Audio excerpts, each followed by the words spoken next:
প্রবেশদ্বার পদ্মা সেতুতে যানবাহনের চাপ বেড়েছে। সেখানে আছেন সহকর্মী আফজাল হোসেন। এছাড়া উত্তরবঙ্গের প্রবেশদ্বার সিরাজগঞ্জের হাটিকুমরুল মোড়ে আছেন রিফাত রহমান। তবে শুরুতেই আফজাল, আপনার সাথে একটু যুক্ত হতে চাই। যে আপনি যেখানে আছেন যানবাহনের চাপ কেমন দেখছেন?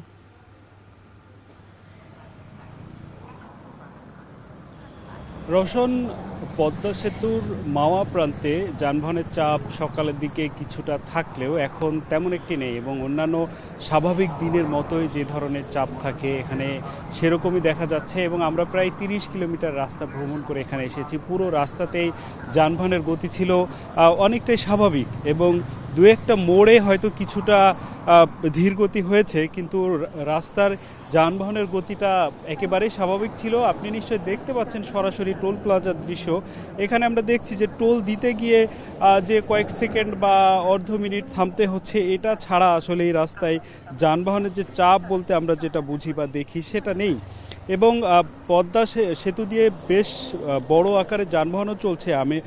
অর্থাৎ গতকালকের কথা যদি বলি, মাওয়া প্রান্ত দিয়ে প্রায় 25,000 যানবাহন প্রবেশ করেছে এবং জাজিরা প্রান্ত দিয়ে প্রবেশ করেছে 13,000 যানবাহন এবং গতকালকে মোট 38,000 যানবাহন থেকে টোল আদায় হয়েছে 4,18,60,000 টাকার কিছু বেশি।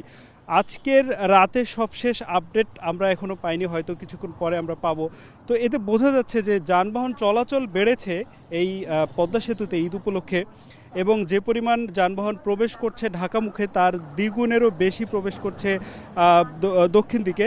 তো সেই তুলনায় কিন্তু যে ধরনের যানজট দেখা যায় সাধারণত ঈদে, সেটা একেবারে নেই এবং যান চলাচল স্বাভাবিক। এবং আমরা যারা পার হচ্ছেন সে সকল মানুষদের সাথে কথা বলেছি, তারাও উচ্ছ্বাসিত। আসলে এরকম নির্বিঘ্ন একটি ঈদ যাত্রা, তারা বছর শেষে এই দিনটির জন্য অপেক্ষা করেন, গ্রামে যাবেন, পরিবারের কাছে যাবেন। সেই যাত্রাটা যদি নির্বিঘ্ন হয়, সুন্দর হয়, নিরাপদ হয়, সেই প্রত্যাশাটা তো আসলে তাদেরও থাকে এবং সেটা তারা পাচ্ছেন। এবং এরকম একটি পরিবেশে তারা যে পরিবারের সাথে যেতে পারছেন, এই জিনিসটা নিয়ে তারা বেশ আনন্দ প্রকাশ করেছেন। এবং এখানে এছাড়া অন্যান্য যে যানবাহন, সাধারণত এখানে আরেকটা বিশেষ সুবিধা করা হয়েছে মাওয়া প্রান্তে, সেটা হলো যে বিভিন্ন যে ক্যাটাগরির বাস, ট্রাক, লরি, বাইক সহ অন্যান্য আছে, এগুলো যেন টোল দিতে সময় বেশি না প্রয়োজন হয়, সেজন্য বাড়তি লেনের ব্যবস্থা করা হয়েছে। সব মিলে একটু এটা বলা যায় যে মাওয়া প্রান্তের এই ঈদ যাত্রাটা সুন্দর সাবলীল আছে। রওশন, সিরাজগঞ্জের হাটিকুমরুল মোড়ে আছেন রিফাত রহমান। রিফাত, আপনি যেখানে আছেন সেখানে যানবাহনের চাপ কেমন দেখছেন?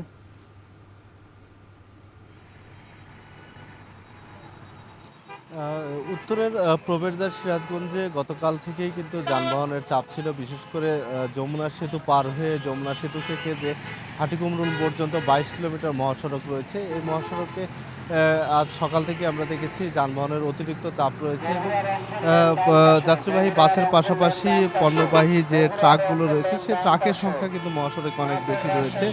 এবং আমরা দেখেছি যারা বাড়ি ফিরছে তারা ট্রাকের ছাদে করে প্রচুর মানুষ কিন্তু তারা প্রিয়জনের সাথে ঈদ উদযাপন করতে বাড়ি ফিরছে। এছাড়াও ব্যক্তিগত যেগুলো গাড়ি রয়েছে সেগুলো রয়েছে এবং মোটর সাইকেলের সংখ্যা কিন্তু অনেক বেশি রয়েছে। আমরা দেখেছি যে সকাল থেকেই যারা পরিবার নিয়ে কিন্তু মোটর সাইকেলের ঝুঁকি নিয়েও কিন্তু তারা অনেক মানুষ এই উত্তরবঙ্গের যে জেলাগুলো রয়েছে সেই জেলাগুলোতে তারা নিজ বাড়িতে ফিরছেন।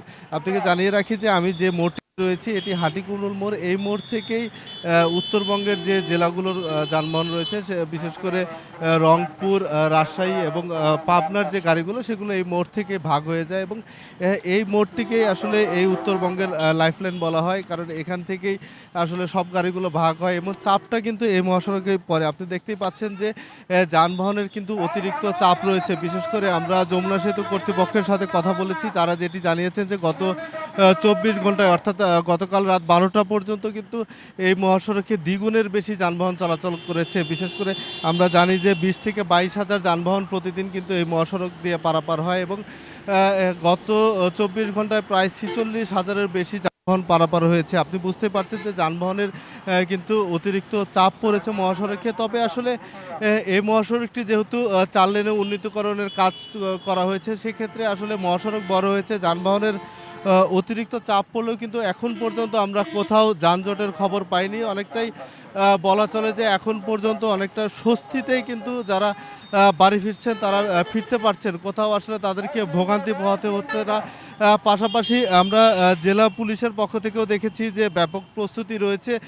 জেলা পুলিশের পক্ষ থেকে প্রায় সহস্রাধিক পুলিশ সদস্য কিন্তু এই মহাসড়কে দায়িত্ব পালন করছেন এবং তারা কিন্তু বিভিন্নভাবে যাত্রীদের যে নিরাপত্তার বিষয়টি সেটি কিন্তু নিশ্চিত করছেন। পাশাপাশি যাতে মহাসড়কে শৃঙ্খলা বজায় থাকে সে কাজও কিন্তু পুলিশের পক্ষ থেকে করা হচ্ছে। পাশাপাশি আপনি জানেন যে এই মহাসড়কে ঈদ কেন্দ্রিক যে লক্কর চক্কর গাড়ির সংখ্যা বেড়ে যায়, সেটি যাতে আসলে কোথাও বিকল হয়ে যানজটের সৃষ্টি না হয় সে কারণেও কিন্তু র্যাকার প্রস্তুত রাখা হয়েছে এবং পুলিশের প্রস্তুতি রয়েছে। তো এই ছিল আমার কাছে উত্তরবঙ্গের প্রবেশদ্বার সিরাজগঞ্জ থেকে সবশেষ।